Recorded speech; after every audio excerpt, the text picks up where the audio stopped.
Yo les gars, on se retrouve pour une toute nouvelle théorie d'Aïma, comme d'hab. Donc n'hésitez pas, avant que la vidéo commence, à vous abonner, à partager un maximum la vidéo, à liker, ça m'aide beaucoup, ça m'aide énormément. Et on commence tout de suite avec la théorie. Du coup, comme vous l'avez vu dans le titre, Goku SSJ4 dans Daima. Est-ce que c'est possible d'avoir Goku SSJ4 dans Daima? Pourquoi je pense à ça? Et c'est pas une théorie de moi, hein, j'ai vu ça un peu passer et tout, et je trouvais la théorie grave intéressante, donc je voulais vous la partager. En fait, ce qu'il faut se dire, c'est que Goku a toujours eu l'ascendant sur Vegeta en termes de transfo, en termes de puissance. Hein. Euh, dans tous les arcs, je crois, je pense, Goku a toujours eu une transfo, enfin, eu plus de puissance que Vegeta dans quasi tous les arcs, ok. Donc ça, on le sait. On sait que Vegeta vient de débloquer le SSJ3. Que Goku, à l'heure actuelle, dans Daima, hein, parce qu'après il y a eu Super, mais dans Super, Super ça n'existe pas au moment de Daima, parce que c'est avant Super. Donc au moment de Daima, Goku, sa meilleure transfo, c'est le SSJ3 aussi. Ok. Ensuite, Vegeta débloque le SSJ3. Donc Goku est un peu étonné, Bulma lui dit ouais, il s'est entraîné super dur, je sais pas quoi, bref. Et maintenant tu te dis on est dans Daima, on est au milieu de Daima, on est à peu près, je pense, ouais, à la moitié. Et tu te dis, déjà c'est un animé Dragon Ball, donc il y aura forcément une nouvelle transfo de Goku, potentiellement, ou alors une fusion, comme j'ai parlé dans mon ancienne vidéo théorie, qui est sortie hier ou avant-hier, ça dépend à quel moment je la sors. Euh, donc tu sais que c'est quasi sûr qu'il y aura une nouvelle transfo de Goku, s'il y a une transfo de Vegeta surtout, pour que Goku garde l'ascendant. Est-ce que c'est pas déconnant, ou alors, donc la fusion, là la fusion réglera le problème entre guillemets, pour qu'il y ait encore un nouveau power-up à la fin, quoi, en termes de grande difficulté, parce que forcément ils vont rencontrer une grande difficulté, donc s'il n'y a pas de power-up, et bizarre, mais à voir. Et du coup tu te dis, bah potentiellement, qu'est-ce qu'il y a après le SSJ3? Le SSJ4, dans GT. Pourquoi beaucoup de gens pensent au SSJ4? Alors apparemment, le mec qui design certains persos de Daima, ou peut-être tous les persos, je sais plus, c'est le même designer que Goku SSJ4.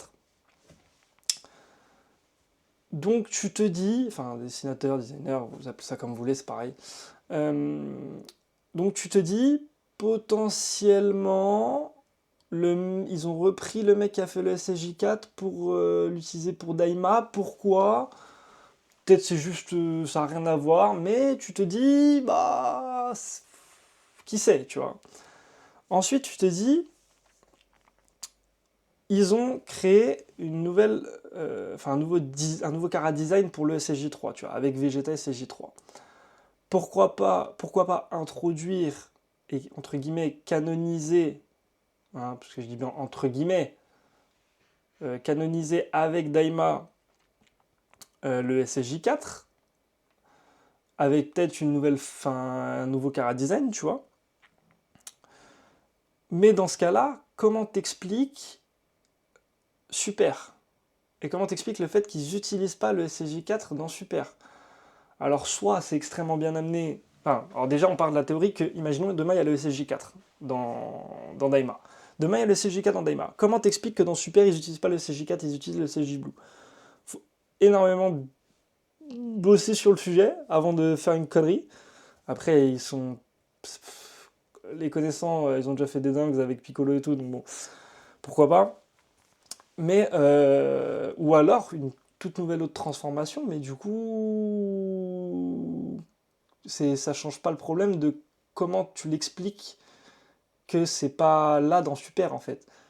En fait, ils se sont niqués tout seuls à faire en sorte que ce soit après, enfin, avant Super. Parce qu'avec Super, du coup, tu te mets la barrière, tu peux pas utiliser le Blue, parce que le Blue, il le débloque dans Super.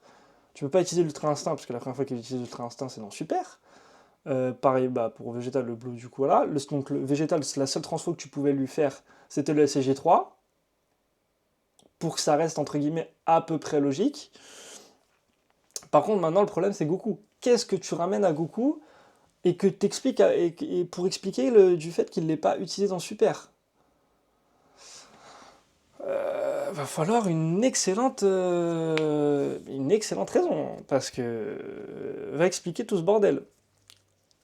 Du coup, bon, on se dit, ouais, j'ai vu cette théorie passer, j'ai fait, bah, il y a plein de problèmes à cette théorie, mais ça peut être, en vrai, connaissant la théorie, c'est pas impossible, quoi. Donc, surtout, on sait tous que Goku va devoir, enfin, va forcément dépasser Vegeta enfin, dans Daima, je pense en termes de puissance. Et, euh, et aussi, on a, comment dire, je crois pas qu'on ait vu, comment dire, Goku et CJ3. On l'a pas vu. On n'a pas vu. On n'a pas vu Goku et CJ3 dans Daima. Donc, est-ce que Goku va le sortir et en fait, le Goku et CJ3 a un autre design parce qu'il est petit et du coup, ça expliquerait peut-être le design différent de Vegeta, enfin le design différent du SCJ3 de Vegeta comme il est enfant. Est-ce que c'est ça, oui ou non? On ne saura pas. Mais du coup, ou soit il trouve une nouvelle transformation propre au Daimakai, mais c'est pareil, pour quelle raison elle serait propre au Daimakai, sachant que c'est juste une transfo, et pas une fusion qui a besoin d'un objet spécial.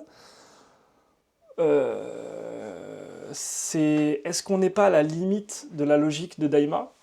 Moi, je pense qu'on y arrive très très vite à la limite scénaristique de Daima, parce qu'ils se sont bloqués du fait que ils ont voulu faire ça enfin juste après, enfin juste avant de Super. Va falloir très très bien expliquer ça, parce que bon, je pense qu'actuellement, de toute façon, euh, ils arriveront pas à battre enfin comment il s'appelle là, le Doux, Majin Doux. Ils arriveront pas à le battre, surtout que je pense qu'il y aura une fusion des deux Majin, de Ku et Doux. Va falloir un sacré power-up pour les battre, même si ça change pas le fait que Daima c'est nul à chier pour l'instant, hein. Mais ce n'est que mon avis, hein. Encore une fois, faites votre propre avis de Daima. Si vous n'avez pas vu, allez voir, peut-être que vous allez aimer. Que grand bien vous fasse. En tout cas, au niveau de cette théorie-là, je voulais juste vous l'exposer pour que vous me disiez un peu votre avis. Euh, dites-moi, dites-moi vous vos théories, ce que vous en pensez. Est-ce que vous trouvez ça logique, oui ou non? Est-ce que cette transfo potentielle qui peut arriver pour Goku, est-ce que ça pourrait être une nouvelle transfo? Qu'est-ce que ça pourrait être comme nouvelle transfo? Euh, Il y a beaucoup de choses qui se posent comme question. Euh, En vrai de vrai, les épisodes me font pas kiffer de Daima, parce que c'est pas ouf. Mais j'ai quand même hâte de voir la suite pour voir comment ils vont se démerder avec cette histoire scénaristique un peu. Voir s'ils vont vraiment sortir une transfo ou juste ils vont dire oh bah ils ont battu le boss mais ils ont pas fait de power-up. Ce qui m'étonnerait énormément. Donc à voir. Moi sur ce, je vous laisse et on se retrouve très prochainement pour une vidéo. À bientôt les gars.